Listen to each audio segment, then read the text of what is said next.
Hello पिला माने केमती अछ। आशा करे तुमे माने घरे भल थिबो। अच्छा पिला माने आज आमे चतुर्थ श्रेणी साहित्य बहिर गद्य साइती रखिबा सजाई रखिबा विषय रे पढ़िबा।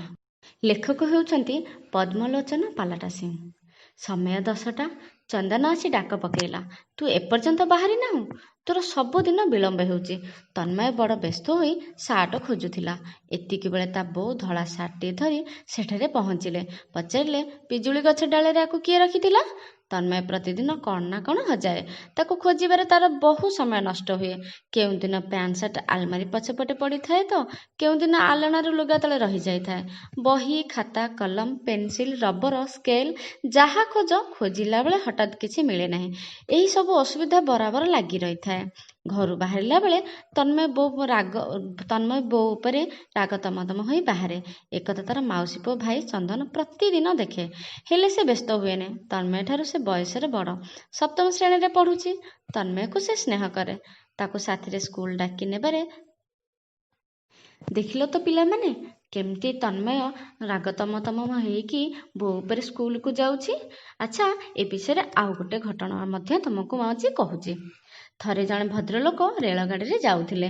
टीटी आसी तांको टिकेट मागिले। भद्रलोक तांका पॉकेट डायरी बैग सबुठा खोजी गले किंतु टिकेट पाइले नाही। से टिकेट करिसेंती बोली जेते कहिले मध्य टीटी विश्वास करबा को नाराज। एणिकी जेतिकी विलंब हेउथाए पाखरे बसिथिबा यात्री माने तांका आड़को सेतिकी आड़े आड़े अनौथांती। सते जेपरी से बाहाना करूछंती।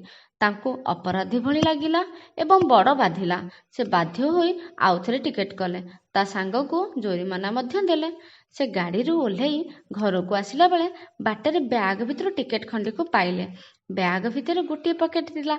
सेथिरे टिकेट को रखु रखु तांको अजणारे ताहा खंडिए भांग भितर रही जाइतिला।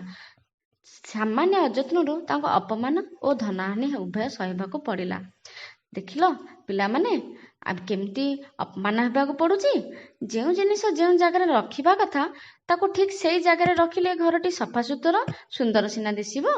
एभली केतेक जिनिस अछि जहाँ जेउगुड़ी को जत्न सहित साइती रखिले भविष्यत रे सेगुड़ी को मूल्यवान संग्रह रूपे विवेचित हेबो। तेणु पिला माने आमे आमर निज जिनिस सब बेले आमे दायित्व रे रखिबा। ताकू साइती रखिले सजाड़ी रखिले घर सुंदर हेबो एवं आमर सेटा मध्य गोटे भल गुण रे परिचित हेबो। धन्यवाद।